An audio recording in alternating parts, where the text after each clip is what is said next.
Blessed morning po sa bawat isa. Gusto ko lang po i-grab yung opportunity na ito na makapagbahagi po ng salita po ng Diyos. Alam niyo po ba ang paniniwala po nating mga tao na kapag po tayo ay namatay, nasa langit na daw po tayo. Yun po yung turo po sa atin ng mga magulang po natin. Kapag meron po tayong mahal sa buhay, na mayapa na, sabihin condolence, nasa langit na. Pero hindi po yun ang sinasabi po ng salita ng Diyos. Kabaliktaran po. Ang sabi po sa Romans 3:23, ang lahat daw po ng tao ay nagkasala at wala pong nakabot sa kaluwalhatian ng Diyos. Wala pong naging karapat dapat po sa paningin ng Diyos. Dahil ang kasalanan po, sabi po sa Romans 6:23, ang kapayaran po nito ay kamatayan po. Kamatayan physical at kamatayan spiritual po sa impyerno. So kung tinuldukan po ng Diyos yun, tayo pong lahat ay nasa impyerno na po ngayon. Pero dahil po sa laki po ng pag-ibig po ng Diyos, ang sabi po sa John 3:16, gayon na lamang po ang pag-ibig ng Diyos sa sangkatauhan. Kaya ibinigay niya ang kanyang kaisa-isang anak na si Jesus upang sino mang sumampalataya sa kanya ay hindi mapahamak sa impyerno, kundi po magkaroon po ng buhay na walang hanggan.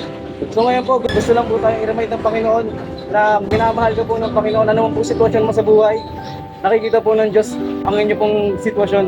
Hindi man po tayo magkakilala personally, pero ang kilala po tayo ng Diyos. Nagmamalasakit po sa inyo ng Diyos.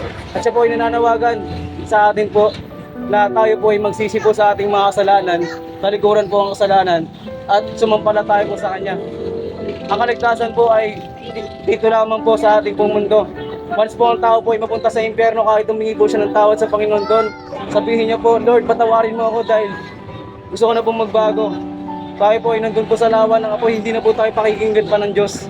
Dahil ang pagsisisi po ay dito lamang po sa mundo. Habang po tayo ay nabubuhay pa sa mundong to, tayo po ay may pagkakataon pa pong lumapit po sa ating Panginoong Hesus.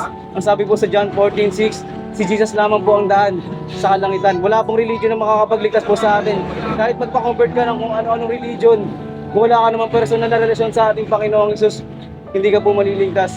Dahil individual po ang ating pong kaligtasan. Yung pagkakilala po natin sa ating pong Panginoong Hesus, sabi po sa John 14:6, sabi ni Jesus, ako ang daan ng buhay at katotohanan. Wala pong makakapunta sama kundi sa pamamagitan ko. Ang kaligtasan po ay hindi po sa pamamagitan po ng ating mga mabubuting pong gawa.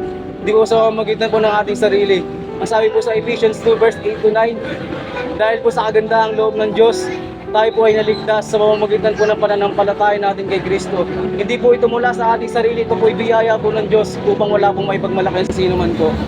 So mga kapatid, nais po ng Panginoon na habang po tayo po ay nabubuhay pa, marinig po natin ang Kanya pong salita. Tayo po ay sumampalataya po sa ating Panginoong Diyos. Mahal ka po ng Lord, mahal ka po ng Panginoon, at siya po ay gumagamit po ng tao upang abutin ka po niya.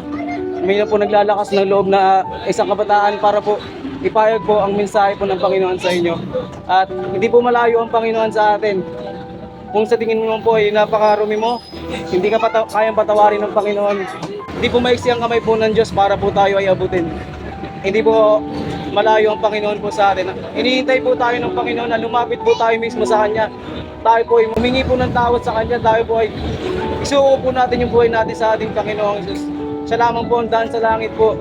Kung babasahin po natin ang Kanya pong salita, wala pong ibang daan, kundi po si Jesus lang. Sabi po sa Gawa 4 verse 12 po, wala pong ibinigay na pangalan sa langit, sa ibabaw ng lupa, sa ilalim ng lupa, kundi sa pangalan lamang po daw ng Panginoong Hesus.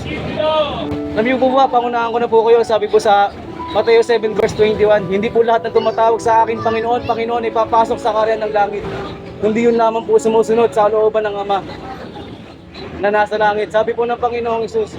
At yun lang daw po sumusunod.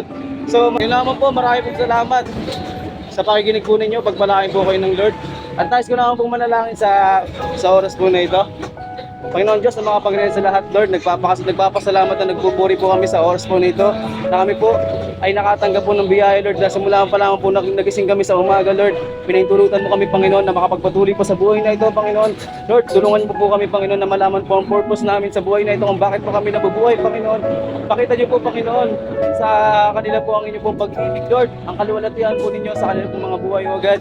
Hindi man po nila maintindihan sa ngayon, Panginoon, ang ginagawa ko, Panginoon. Lord, hipuin niyo po ang puso po ng mga tao ito na nataniman po ng inyong pong salita, Lord. Nawa po, Lord, na hindi po mawala ng kabuluhan, Panginoon, ang pagbabahagi ko po ng inyong salita at pagtatanim po, Panginoon, ng binhi sa kanila po mga puso, Lord. Ito po ay tumubo, Panginoon. Ikaw po mangusap sa kanila po mga buhay, Lord. pag-alis po namin, Panginoon, pagbaba po ng bus na ito, Panginoon, nawa, Panginoon, sila po ay magkaroon po ng personal na encounter po sa kanila pong mga buhay, O God.